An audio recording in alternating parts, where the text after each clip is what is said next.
Team Ireland's impressive showing at the Paralympics continues. 14-year-old swimmer Darragh MacDonald from Gorey won a silver medal in Beijing. MacDonald set a new personal best as he finished second in his 400 metres freestyle final. Thanks, Eamon. The British artist Damien Hirst could earn almost €100 million this week when a collection of his work goes on sale at Sotheby's in London. Hirst is bypassing the gallery system and has now started selling his work directly through Sotheby's. Animals preserved in formaldehyde, butterfly designs and dots. For years the hallmark of Damien Hirst. A bullock with golden hooves and horns is valued at around €15 million.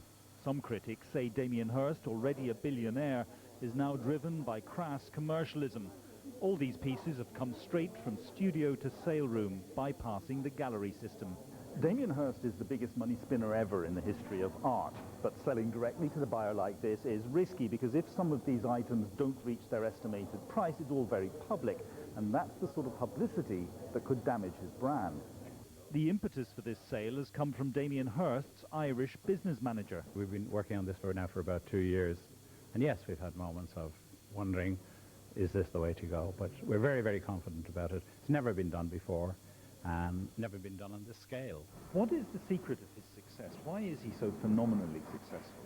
I think every single work with Damien addresses mortality.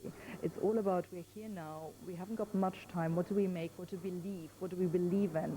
And these kind of questions I think everybody asks themselves wherever they are on the globe, and his art is very accessible as a result.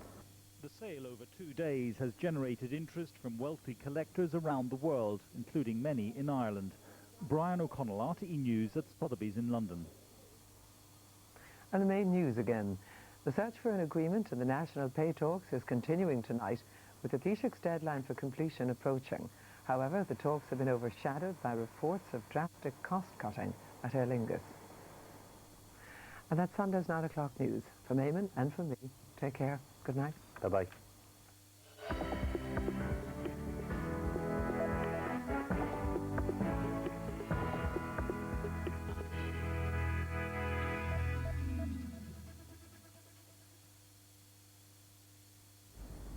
Hello there and a very good evening to you. Well, today has been another very wet day across much of the country with some very heavy falls of rain in places. Now, there will still be some further rain in eastern and northeastern areas tomorrow, but beyond that the prospects are quite good.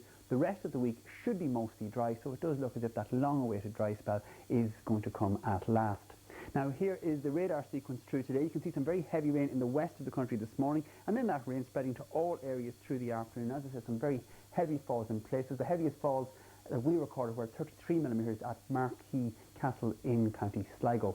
Now, as you can see, much of that rain has cleared from the west of the country, and as we go through tonight, well, it will clear from most places, but the rain will tend to linger along the east coast and in eastern parts of Ulster tomorrow, so further outbreaks of rain there, while the west of the country should enjoy a mostly dry, bright day.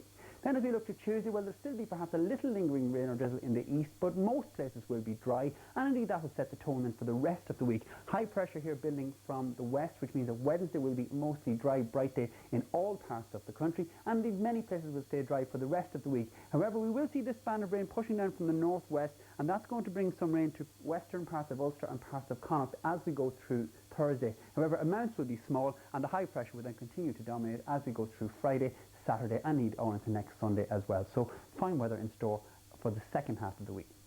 Now, as we look at the latest radar picture, you can see still some rain there in the eastern half of the country. There'll be more of that in the east overnight, and some patches of mist and fog as well, with the temperatures dropping down to between 10 and 13 degrees Celsius. The winds will be light as we go through the night, and they'll continue light tomorrow, coming mainly from a northerly direction as the day goes on. Now, tomorrow itself will be a fine bright day in the west of the country, a mix of cloud and sunshine. That bit cloudier up over the Midlands, but it will be mostly dry. However, eastern parts of Leinster and the eastern half of Ulster will get further outbreaks of rain, but as we go through the second half of the day, that rain will become quite light and patchy. Highest temperatures for tomorrow, they'll get up to between 14 and 16 degrees Celsius. There may be a little drizzle in the east at first on Tuesday, but for the most part, the rest of the week will be mainly dry. That's the forecast. Have a good week.